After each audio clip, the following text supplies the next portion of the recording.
નમસ્તે વિદ્યાર્થી મિત્રો, વિષય નામાના મૂળ તત્વો, ધોરણ 11, ભાગ 1, પ્રકરણ 4, આમ નોંધ. આજના લેક્ચરની અંદર આપણે આમ નોંધ માટેના માલની જાવક માટેના વ્યવહારો સમજવાના છે. અગાઉના લેક્ચરની અંદર આપણે મૂડી અને ઉપાડને લગતા વ્યવહારો, ખરીદી અને વેચાણને લગતા વ્યવહારોનો અભ્યાસ કર્યો. આજે આપણે અન્ય રીતે માલની જાવકના વ્યવહારોની માહિતી મેળવવાની છે. ધંધામાંથી ઘણી બધી વખત માલની જાવક થાય છે. સામાન્ય રીતે માલની જાવક વસ્તુના વેચાણ સમયે થાય છે, પરંતુ ઘણી બધી વખત તમે કોઈ ધર્માદામાં માલ આપો, માલ આગમાં બળી જાય, અંગત વપરાશ માટે એટલે ઉપાડથી માલ ધંધામાંથી લઈ જાઓ, તો આવા સંજોગોમાં પેઢીના ચોપડે એની હિસાબી અસર આપવામાં આવે છે. એટલે અહીં ખાસ ધ્યાન રાખવું કે ધંધામાંથી જ્યારે વેચાણ સિવાય માલની જાવક થતી હોય ત્યારે ખરીદ ખાતું જમા કરવામાં આવે છે. ધંધામાં વેચાણ કે ખરીદ માલ ઉપરાંત બીજા પણ કેટલાક કારણોસર અન્ય રીતે ધંધામાંથી માલની જાવક થાય છે. એવું નથી કે ખરીદ માલ પરત અથવા વેચાણને સિવાય માલની જાવક ન થાય. બીજા પણ કારણો છે કે જેમની અંદર માલની જાવક જોવા મળે છે. આવા પ્રકારના કિસ્સાઓમાં માલની જાવક પડતર કિંમતે ચોપડામાં નોંધવામાં આવે છે. આ પ્રકારની માલની જાવકને ધંધાના ખરીદીના ઘટાડા તરીકે દર્શાવાય. એટલે જો વેચાણ અથવા ખરીદ માલ પરત સિવાય જો ધંધામાંથી કોઈ પણ કારણોસર માલ જાય તો એ પડતર કિંમતે નોંધાય છે અને એ ધંધાની ખરીદીમાં ઘટાડો કરવામાં આવે છે. એટલે કોઈ પણ રીતે માલની જાવક થાય તો ખરીદ ખાતું જમા થાય. તેથી ખરીદ ખાતે આ રકમ જમા કરવામાં આવે છે. ICAI અને CPTના સ્ટડી મટીરિયલ્સ માર્ચ 2015ના પાના નંબર 2.23ના આધારે આ સમજૂતી થયેલી છે. એ માત્ર ખાલી માહિતી આપેલી છે, આપણે એને કંઈ ધ્યાનમાં લેવાનું નથી. જેની હિસાબી નોંધ તે મુજબ કરવી પડે તે અંગે ટૂંકમાં ખ્યાલ મેળવીએ. જો આપણે માલની જાવક માટેના વ્યવહારો સમજવાના છે.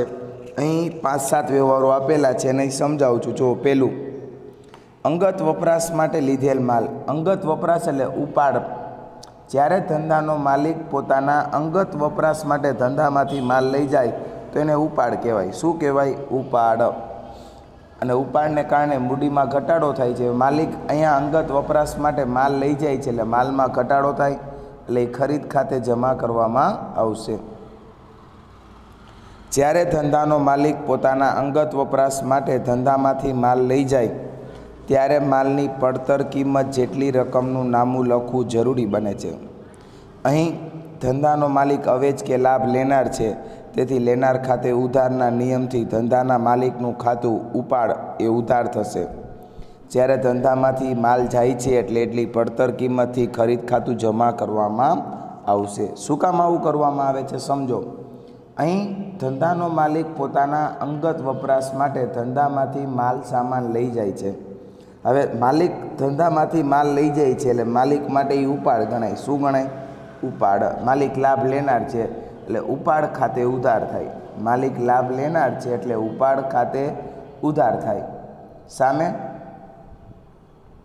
માલિક લાભ લેનાર છે એટલે ઉપાડ ખાતે ઉધાર કરશું. ધંધામાંથી માલ જાય છે એટલે પડતર કિંમત એની નોંધ કરવી પડશે, એટલે ધંધાની ખરીદીમાં એટલો ઘટાડો કરવો પડશે, એટલે ખરીદ ખાતે જમા થશે.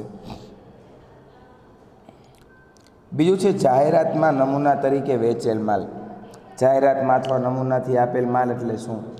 જ્યારે આપણે વેચાણ વધારવા માટેની યોજનાઓ કરવામાં આવે અથવા આપણા દ્વારા કોઈ નવી વસ્તુઓનું ઉત્પાદન કરી અને બજારમાં વેચવા માટે મૂકવામાં આવે ત્યારે આપણે જાહેરાતમાં આપેલા માલની હિસાબી અસર આપવી પડે. કેવી રીતે હિસાબી અસર આપવાની છે સમજાવું છું. જો કેટલાક વેપારીઓ જાહેરાતના હેતુથી ગ્રાહકોને સેમ્પલ તરીકે માલ મફત વેચે છે. સેમ્પલ એટલે નમૂના તરીકે મફત માલનું શું કરે છે તો કે વેચાણ. ત્યારે માલની પડતર કિંમતે નામું લખવું જરૂરી છે. જાહેરાત એ ધંધાનો ખર્ચ ગણાય છે, તેથી ખર્ચ ખાતે ઉધારના નિયમથી ખર્ચ ખાતું ઉધાર થાય. એટલે જાહેરાત ખર્ચ ખાતું ઉધાર થાય. ધંધામાંથી માલ જાય છે એટલે એટલી પડતર કિંમતે ખરીદ ખાતું શું કરવામાં આવશે? જમા કરવામાં આવશે. એટલે જાહેરાતમાં જ્યારે માલ આપો ત્યારે જાહેરાત ખર્ચ ખાતે ઉધાર થાય અને ખરીદ ખાતે જમા થાય. ત્રીજું છે ધર્માદામાં આપેલ માલ. વેપારીઓ ધાર્મિક સંસ્થા કે ચેરિટેબલ ટ્રસ્ટ વતી સંસ્થાઓને ધંધામાંથી ધર્માદા માટે માલ આપતા હોય છે. તેથી ખર્ચ ખાતે ઉધારના નિયમથી ધર્માદા ખર્ચ ખાતું ઉધાર થશે અને તેટલી પડતર કિંમત જેટલી રકમથી ખરીદ ખાતું શું કરવામાં આવશે? ધર્માદા ખરીદ ખાતું શું કરવામાં આવશે? તો કે જમા કરવામાં આવશે. જ્યારે આપણે ધર્માદો કરી એટલે વેપારી ધાર્મિક સંસ્થા, કોઈ ચેરિટેબલ ટ્રસ્ટની સંસ્થા કે કોઈ ગરીબ વ્યક્તિને મફતમાં વસ્તુ આપે તો એને ધર્માદો કર્યો કહેવાય. શું કર્યો કહેવાય? ધર્માદો.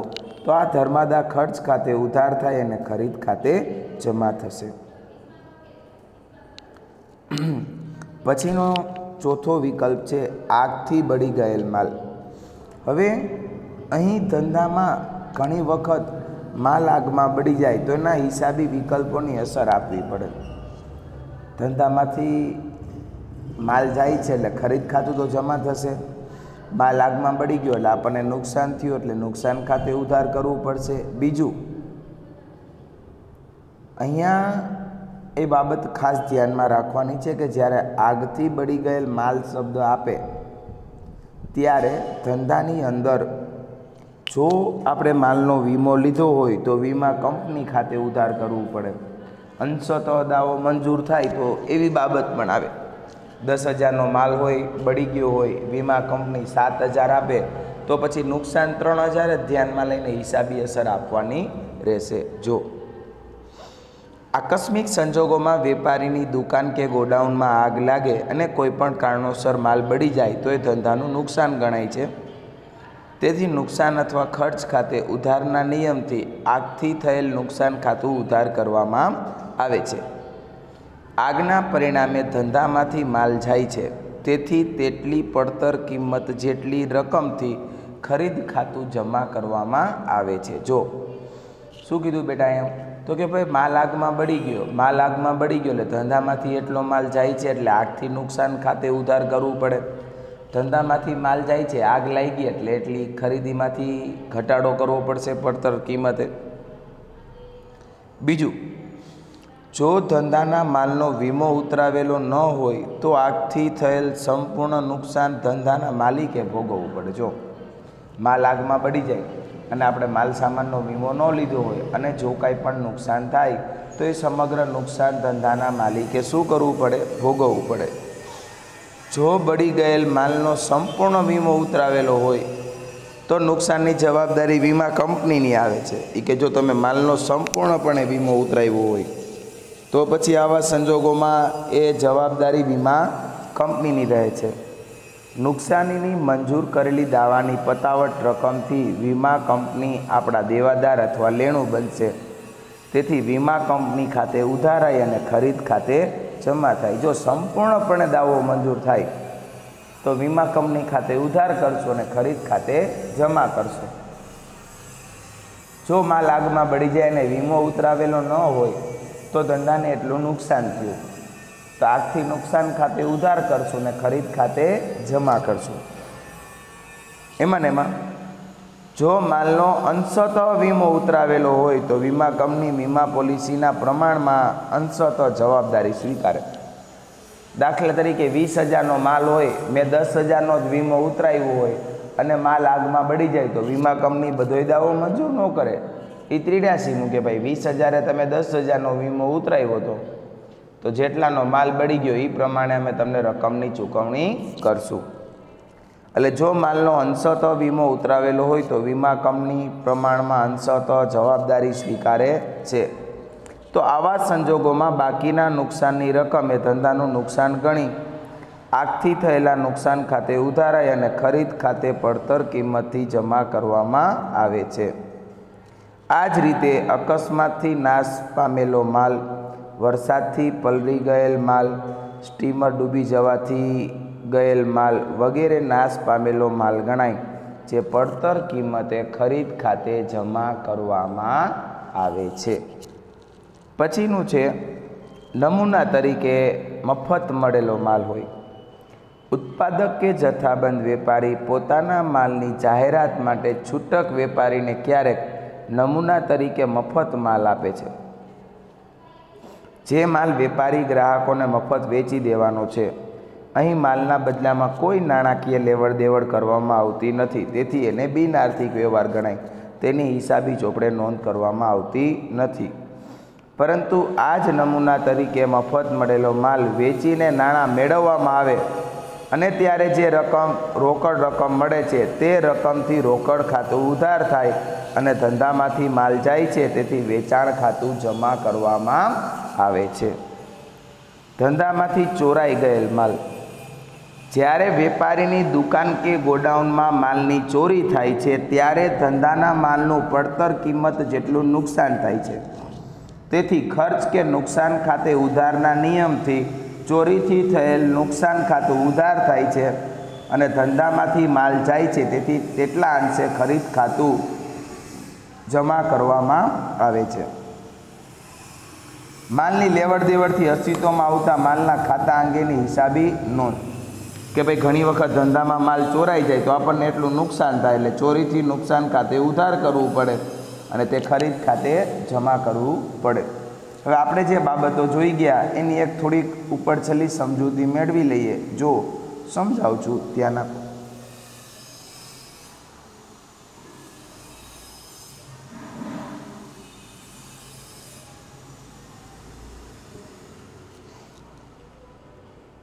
હવે અહીં આપણે માલની જાવક માટેના વ્યવહારો સમજવાના છે। વ્યવહારનું સ્વરૂપ: જો ઉધાર માલની ખરીદી કરી તો ખરીદ ખાતે ઉધાર થઈને વેપારી કે લેણદાર ખાતે જમા થાય। આ યાદ રાખી લેશો તો તમને આમ નોંધ લખવામાં ખૂબ સરળતા રહેશે। જ્યારે તમે માલની ઉધાર ખરીદી કરો છો તો ખરીદ ખાતે ઉધાર કરવાનું અને વેપારી કે લેણદાર ખાતે જમા કરવાનું। જ્યારે તમે માલનું ઉધાર વેચાણ કરો છો તો ગ્રાહક કે દેવાદાર ખાતે ઉધાર કરવાનું અને વેચાણ ખાતે જમા કરવાનું। ઉધાર વેચેલા માલ પૈકી માલ પરત આવે, તમે વેચેલો માલ છે ઉધાર અને એ પાછો આવે તો એને વેચાણ પરત કહેવાય। તો વેચાણ પરત ખાતે ઉધાર કરવાનું અને ગ્રાહક કે દેવાદાર ખાતે જમા કરવાનું। ઉધાર ખરીદેલા માલમાંથી આપણે માલ પરત કરીએ। હવે આપણે ખરીદી કરી છે ને કોઈ પણ કારણોસર આપણે માલ પરત કરીએ છીએ, પાછો મોકલીએ છીએ, તો આવા સંજોગોમાં વેપારી કે લેણદારનું ખાતું ઉધાર કરવાનું અને ખરીદ માલ પરત ખાતું જમા કરવાનું। ધંધાનો માલિક પોતાના અંગત વપરાશ માટે ધંધામાંથી માલ લઈ જાય તો ઉપાડ ખાતું ઉધાર કરવાનું અને ખરીદ ખાતે જમા કરવાનું। કારણ કે કોઈ પણ રીતે માલની જાવક થાય ને તો પડતર કિંમતે ખરીદીમાં ઘટાડો થાય છે એમ સમજીને એની અસર આપવામાં આવે છે। તેવી રીતે માલ ધર્માદામાં આપવામાં આવે તો ધર્માદા ખર્ચ ખાતે ઉધાર, તે ખરીદ ખાતે જમા। જાહેરાત કે નમૂનામાં માલ વેચવામાં આવે તો જાહેરાત ખર્ચ ખાતે ઉધાર, તે ખરીદ ખાતે જમા।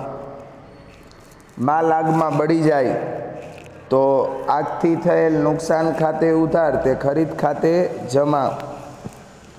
માલ ચોરાઈ જાય તો ચોરીથી નુકસાન ખાતે ઉધાર, તે ખરીદ ખાતે જમા।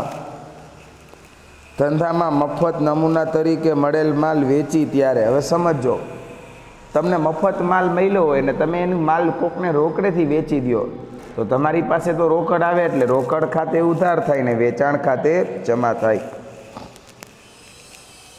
હવે આપણે માલની વિવિધ રીતે જાવક અંગેના વ્યવહારોના આમનોંધના ઉદાહરણ દ્વારા અભ્યાસ કરીએ। ઉપરના ક્રમાંક 5 થી 9માં કૌંસમાં દર્શાવેલી વિગત પ્રમાણે આમનોંધ લખવાની પ્રથા છે, પણ પ્રવર્તમાન સમયમાં આ બધી બાબતો ખરીદ ખાતે જમા કરવાની છે। હવે આપણે એનો એક અભ્યાસ કરીએ તો તમને વધારે સારી રીતે ખ્યાલ આવે। ઉદાહરણ 5, નીચેના વ્યવહારો મુરલીધરના ચોપડામાં આમનોંધ લખો છે। મુરલીધરના ચોપડે આમનોંધ: પહેલું ખાનું તારીખ, બીજું ખાનું વિગત, ત્રીજું ખાનું ખાપા, ચોથું ઉધાર રકમ રૂપિયા અને પાંચમું જમા રકમ રૂપિયા। 2014 મે 1 તારીખ વ્યવહાર વાંચું છું, સમજો। ધંધામાંથી 1000નો માલ અંગત વપરાશ માટે લઈ ગયા। તો મેં તમને હમણાં જ કીધું, અંગત વપરાશ માટે માલ કોણ લઈ જાય? તો કે માલિક। માલિક માલ લઈ જાય તો એને શું કહેવાય? ઉપાડ। એટલે જો 1 તારીખની તમારી આમ નોંધ આ મુજબ છે: ઉપાડ ખાતે ઉધાર, તે ખરીદ ખાતે જમા। 1000 બાજે અંગત વપરાશ માટે માલ લઈ ગયા તેના એક વ્યવહાર પૂરો થઈ જાય એટલે વિગતના ખાનામાં લીટી તૈયાર કરેલી હોવી જોઈએ. પછી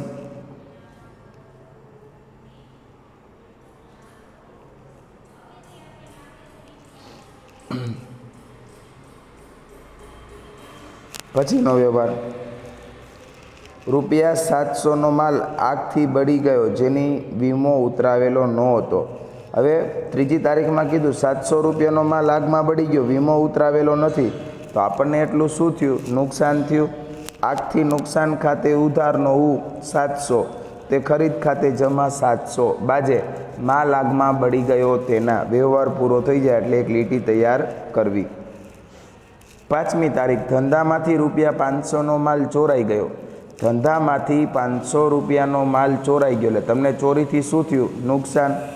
5મી તારીખ ચોરીથી નુકસાન ખાતે ઉધાર 500 તે ખરીદ ખાતે જમા 500 બાબત જે માલ ચોરાઈ ગયો તેના. પોલીસ તપાસ થતાં ₹100નો ચોરાઈ ગયેલો માલ પરત મળ્યો તેના. હવે જો જ્યારે બેટા માલ ચોરાઈ ગયો તો ત્યારે આપણે આમ નોંધ કરી ચોરીથી નુકસાન ખાતે ઉધાર અને તે ખરીદ ખાતે જમા. હવે અહીંયા પોલીસ તપાસ થઈ અને ₹500માંથી ₹100નો માલ આપણને પાછો મળ્યો એટલે પરત મળ્યો, તો એની વિરુદ્ધ આમ નોંધ કરવાની. જો છે ખરીદ ખાતે ઉધાર, ઉધારનો 100 તે ચોરીથી થયેલ નુકસાન ખાતે જમા. તમને થાય કે સાહેબ નુકસાનની બાકી તો ઉધાર હોય, પણ અહીંયા એની વિરુદ્ધ હિસાબી અસર આપવી પડે એટલા માટે એટલે ચોરીથી નુકસાન ખાતે જમા ₹100 બાજે માલ ચોરાયેલો માલ પરત મળ્યો તેના. 12મો વ્યવહાર ₹2500નો માલ આગથી બળી ગયો. વીમા કંપનીએ તેનો દાવો મંજૂર રાખ્યો. જો કેટલાનો માલ બળી ગયો? તો કે ₹1200નો. વીમા કંપનીએ દાવો મંજૂર કર્યો એટલે સંપૂર્ણ દાવો મંજૂર થયો એવી બાબત થઈ ને. જો માલ કેટલાનો બળી ગયો? તો કે ₹1200નો. વીમા કંપનીએ સંપૂર્ણ વીમા કંપનીએ સંપૂર્ણ દાવો મંજૂર કર્યો એટલે ₹2500 વીમા કંપની ભોગવશે. તો જો આ મુજબ આમ નોંધ છે. 12મી તારીખ વીમા કંપની ખાતે ઉધાર 2500 તે ખરીદ ખાતે જમા 2500 બાજે માલ આગમાં બળી ગયો. વીમા કંપનીએ સંપૂર્ણ દાવો મંજૂર કર્યો તેના. 15મી તારીખ જો ₹4000નો માલ જહાજ ડૂબી જવાથી દરિયામાં તણાઈ ગયો. વીમા કંપનીએ 50%નો દાવો મંજૂર કર્યો. માલ કેટલાનો હતો? કે 4000નો. વીમા કંપનીએ 50% દાવો મંજૂર કર્યો એટલે 4000ના 50% કરી 2000 આવે. તો એ મને 2000નું તો શું થયું? નુકસાન થયું. બરાબર. તો એની આમ નોંધ આ મુજબ હશે. જો વીમા કંપની ખાતે ઉધાર 2000, માલ ડૂબવાથી થતા નુકસાન ખાતે ઉધાર 2000 તે ખરીદ ખાતે જમા 4000 તે ખરીદ ખાતે જમા બોલાય પણ લખાય નહીં. પેરેગ્રાફ સ્વરૂપે આગળ વ્યવહારની આગળ તે શબ્દ લખી નાખો એટલે જમા થઈ ગયું. બાજે 4000નો માલ બળી ગયો. વીમા કંપનીએ 50% દાવો મંજૂર કર્યો તેના.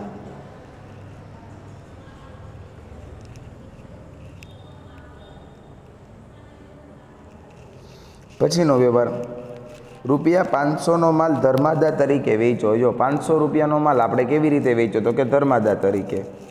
16મી તારીખ ધર્માદા ખર્ચ ખાતે ઉધાર, ઉધારનો 500 તે ખરીદ ખાતે જમા 500 બાબત જે માલ ધર્માદામાં આપ્યો તેના. ક્લિયર આટલું? પછીની બાબતો જોઈએ.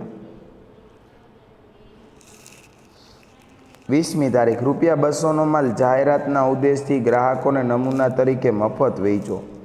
તમે ₹200નો માલ ગ્રાહકોને નમૂના તરીકે એટલે જાહેરાતમાં માલનું વેચાણ કરો છો. કેટલાનો માલ વેચો? તો કે ₹200નો. હવે તમે જાહેરાત તરીકે માલ વેચો એટલે જાહેરાત ખર્ચ થયું. જાહેરાત ખર્ચ ખાતે ઉધાર 200 તે ખરીદ ખાતે જમા 200 બાબત છે જાહેરાતમાં માલ આપ્યો તેના અથવા ગ્રાહકોને નમૂના તરીકે માલનું વેચાણ કર્યું તેના. પછીનો વ્યવહાર, ઉત્પાદક પાસેથી 400નો માલ મફત નમૂના તરીકે મેળવો. ઉત્પાદક પાસેથી 400નો માલ તમને મફત નમૂના તરીકે મળે તો એ બિન આર્થિક વ્યવહાર છે, કારણ કે તમને મફત માલ મળ્યો છે. તમે હજી કોઈને વેચો, તમે મફત વેચો તો અલગ વસ્તુ થઈ ગઈ. તમે જો એ રોકડથી વેચો તો તમને પૈસા મળે, તો રોકડ ઉધાર ને વેચાણ જમા થાય. પછી તારીખ 22ના રોજ મળેલા માલ વેચતા 300 મળ્યા. જો કીધું ને, તારીખ 22ના રોજ મળેલો માલ વેચતા 300 રૂપિયા મળ્યા. હવે તમને મફત માલ મળ્યો હતો અને તમે એનું વેચાણ કર્યું. તમને માલ મફત મળ્યો હતો અને તમે એ માલનું વેચાણ કર્યું તો તમારી પાસે રોકડ આવશે, એટલે રોકડ ખાતે ઉધાર થાય અને વેચાણ ખાતે જમા. જો છે રોકડ ઉધાર વેચાણ જમા 300 300. બાબત છે મફત મળેલો માલ વેચ્યો તેના. 28મી તારીખ, ₹1500નો માલ બળી ગયો. વીમા કંપનીએ 900નો દાવો મંજૂર કર્યો. આ માલ ભંગાર તરીકે વેચતા 200 ઉપજ્યા. વ્યવહારને સમજજો બેટા, અહીંયા ઘણું બધું એક સાથે કહી દીધું છે. કેટલાનો માલ બળ્યો તો કે 1500 રૂપિયાનો. વીમા કંપનીએ 900 રૂપિયા આપ્યા. હવે મને 600નું નુકસાન થયું. બળી ગયેલો માલ એ આપણે વેચીએ આવ્યા, એનાય 200 મળ્યા, તો 600માંથી 200 એ કાઢી નાખો તો નુકસાન કેટલાનું થયું? 400નું. ફરીથી કહું છું, જો માલ 1500નો બળી ગયો, વીમા કંપનીએ 900નો દાવો મંજૂર કરેલો, ખરેખર 600 રૂપિયાનું નુકસાન થયું. તો બળી ગયેલો માલ આપણે વેચીએ આવ્યા, ખરેખર એની માલિકી વીમા કંપનીની હોય પણ આપણે વેચીએ આવ્યા, એનાય મને 200 મળ્યા. તો હવે ખરેખર મને નુકસાન કેટલું થયું? તો કે માત્ર 400 રૂપિયાનું. કેટલું થયું? 400. જો વીમા કંપની ખાતે ઉધાર 900, રોકડ ખાતે ઉધાર 200, આગથી થયેલ નુકસાન ખાતે ઉધાર 400, તે ખરીદ ખાતે જમા 1500 રૂપિયા. બાજે માલ આગમાં બળી ગયો, વીમા કંપનીએ દાવો મંજૂર કર્યો અને બાકીનો માલ આપણે વેચ્યા તેના. છેલ્લો વ્યવહાર, ₹600નો માલ વરસાદથી પલળી ગયો, બગડી ગયો, જે 200માં વેચ્યો. હવે જો માલ કેટલાનો પલળી ગયો? તો કે 600નો. એ પલળી ગયેલો માલ એ આપણે વેચી નાખ્યો ને એના મને 200 મળ્યા. તો હવે મને નુકસાન કેટલું થયું? 400નું થયું. 200 રૂપિયાનો માલ વેચ્યો એટલે રોકડ આવે, એટલે રોકડ ખાતે ઉધાર 200. આગથી બળી ગયેલ, વરસાદથી પલળી ગયેલ માલના નુકસાન ખાતે ઉધાર 400, તે ખરીદ ખાતે જમા 400. બાબત છે 600નો માલ વરસાદમાં પલળી ગયો તેના. કુલ સરવાળો ઉપર 1 નીચે 2 લીટી 11900.